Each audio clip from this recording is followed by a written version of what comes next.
Have you ever meant to just open your phone to check a message, only to find yourself mindlessly scrolling through TikTok, Instagram, or YouTube Shorts without knowing why?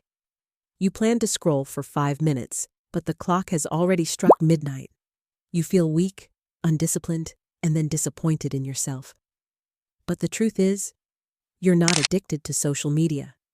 It's designed to be addictive. You're not losing because of a lack of willpower. You're just living in a system programmed to hold you back, swipe by swipe, tap by tap, second by second. Social media isn't free. You're not the customer, you're the product. TikTok, Instagram, YouTube, Snapchat, all these platforms build profit from one thing: your attention.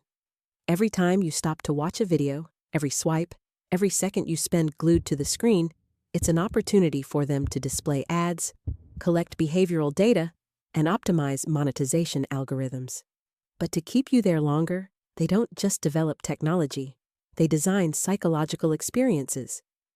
They apply addictive principles from the gambling industry, learn from behavioral reflexes in neurology, and leverage dopamine mechanisms and the reward system to keep you coming back even without a clear reason. You don't enter the app to find information. You enter to relieve emotions, to escape loneliness, to feel connected. And the moment you scroll reflexively, no longer in control, is when you become the most valuable asset in their business model. You're no longer a user. You're a living data source. Eyeballs being sold. Time being occupied. They keep you hooked with 4 tactics that have been researched and tested on the human nervous system itself. 1. Infinite scroll. A seemingly simple but extremely dangerous mechanism. There's no end point, no time when you feel like you've seen enough, because the content just keeps flowing like a river without banks. Your brain can't create a stop signal on its own, and you just get swept away. 2. Red notifications, seemingly a small detail, but red is a color code that the brain recognizes as an emergency signal, like blood, fire, or danger. Just seeing a small red dot on the app icon, your brain is immediately stimulated to check, even if the content inside is completely meaningless. 3. Intermittent rewards, like playing a slot machine. Sometimes you win, sometimes you lose, and it's the uncertainty that keeps you from leaving.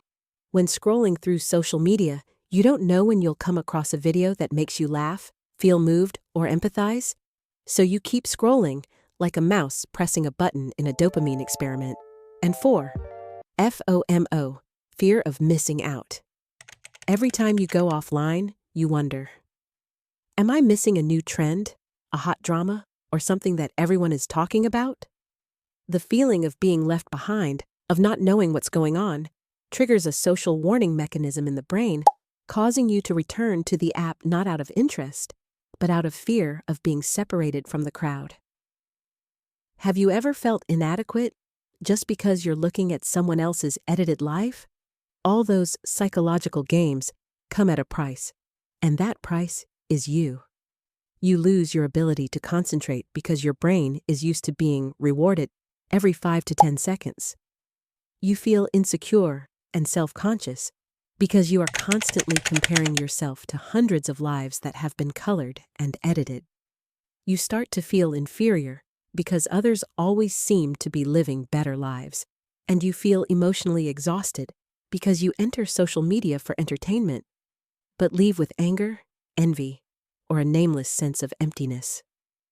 Worst of all, you still come back the next day, because your brain has now learned that pull to fill, touch to soothe, online to forget loneliness.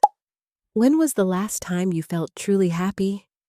When you were online, or when you were really living? A Harvard study shows that, on average, a person unlocks their phone 144 times a day, but only 10% of the time for the original purpose.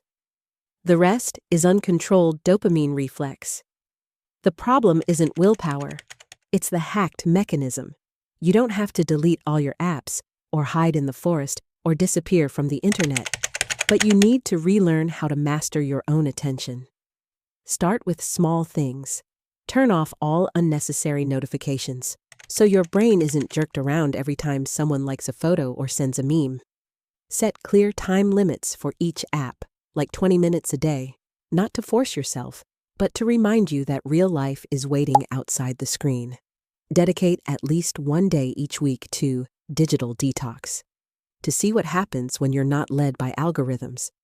Instead of waking up and reaching for your phone, spend the first 10 minutes of the morning on yourself. Meditate, journal, or just breathe. When you eat, eat. No watching clips, no scrolling through the newsfeed. Create a digital clean zone in the day, like no phone from 9 p.m. onwards to protect your sleep. Turn your phone into a tool, not a master, by switching the interface to black and white, deleting the apps that make you scroll unconsciously, putting them out of reach. And finally, replace cheap dopamine with quality dopamine.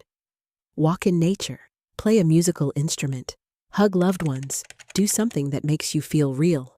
No likes, no shares needed. When you reclaim control of your attention, you're not just getting back time, you're getting yourself back. You are not weak. You are just living in a world programmed to make you weaker every day without you realizing it.